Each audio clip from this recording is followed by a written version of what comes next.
Hello everyone and welcome back. My name is Jean Umberto. In this video, we are going to combine the two sets of knowledge that we have acquired from using arrays and using the for loop. So we are going to have an array in our program, and then we are going to write a loop to iterate or to actually print everything from that array. So let us go ahead and start writing the code. So I'll go back to NetBeans, and you can turn to whatever code editor you're using. And I'm sure you are going to remember this code which we wrote earlier. And this was basically an array that we called weekdays. And it has a list, of course, that is the items from Monday to Sunday. And I'm sure you'll remember that for us to print anything from this list, we had to basically use the index. That's a position where the element is found or is placed in the array, starting from index 0, of course. So if I run this file again, you will see that we have Monday, Tuesday, Wednesday, Thursday, Friday, and we can go ahead and print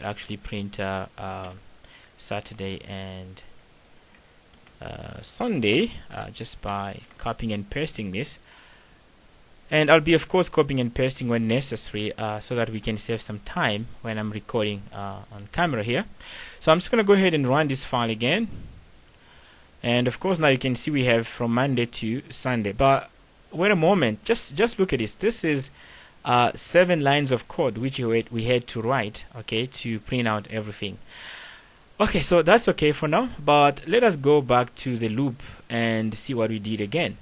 So here what we did was, instead of writing, for example, 1, 2, 3, 4, 5, 6, 7 with our own hand, now you could see how the loop could basically just count from 1 to 10, for example, using this condition here, which is the test expression.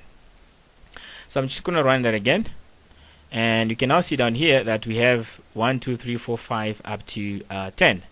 So think about this. What if we combine these two ideas of having an index, okay, right? Instead of writing all these lines of code, we put this code right inside the loop so that the loop automatically adds 1 to whatever position. So let us go ahead and explore this idea. So here I'm just going to go ahead and create a file. I'm just going to right click on the site root again. I will go ahead and say new JavaScript file, and what I want to do is create a file that I'm going to call array and loop.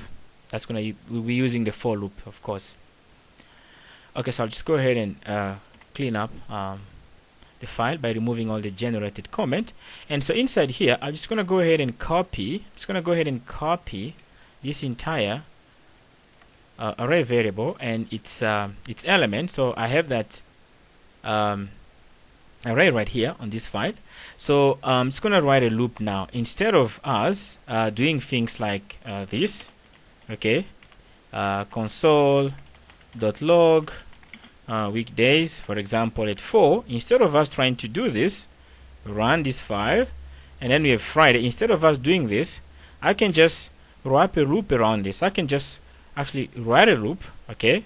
Just gonna go ahead and remove this for now so that you can see the idea. So I will simply say for var I, we want to start at 0.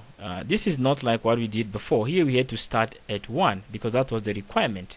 But here we are going to start at 0 because we know that arrays are 0 based index, so they always start at position 0. So we start at 0, and then we're just going to say I must be less than 7. As long as I is less than 7, that is from 0 to less than 7, which is 6, of course it means it's going to increment. So we say I plus plus. That is our increment expression there. So I'll go ahead and just write my body. So this is the loop body, the body of the loop. This is where we are going to write whatever we want to do or to print out in our program. And here I'm just going to go ahead and paste that line again. So you can see now here, if I run this code, this program is going to print Friday 7 times. Okay, it's going to print it like, starting from 0 up to 6. That's going to be 7 times. I'm going to go ahead and run this again, and I can see that we have Friday printed 7 times. So what can we do then? Very, very, very, very easy, and that is the last thing you do. So now that we know that the loops always increment by 1, we're simply going to say, hey, print I. Now I, which is incremented from 0 to 6 every time, is just going to do the magic and get all the values out. So it's going to go ahead and do this again, run that file, and now you have Monday, Tuesday, Wednesday, Thursday, Friday, Saturday, and finally Sunday. So you can see now that instead of us writing 7 lines of code, okay, we only wrote 3 lines of code, which is kind of, a good thing. It feels good. You don't have to do things, a lot manually. Imagine if you had 1,000 items to print out. That would be a headache to basically get everything out. That would be crazy. Okay, so think about this once again, which is the last thing to talk about. What if you had 1,000 items, or what if you had a number of items that you basically don't know the size? You don't know how many things you have in the array. So that is the only problem which we are going to fix in the next video, where we are going to talk about array as object. And of course, an array is an object, like I said in the previous video, and we are going to explore the power of object. Objects have what we call properties and methods. So we are going to be using an array as an object, and we're going to use a property known as length. So we're going to use the length property of the array, and what that property does is return. It gives us the size of what is inside the array itself, and we'll explore that in the video to come. But for now, this is basically what you can do to get everything out of the array. So go ahead and change this array. That is your homework. Change this array to student names, and change all the values here, okay, to some names that you have in your head or just may think of. Get to about 20 or 30, and save this. Save that file as array of student. Save it somewhere, because at some point we are going to start using a long list of student to do some powerful stuff. Thank you for watching, and I will see you in the next video.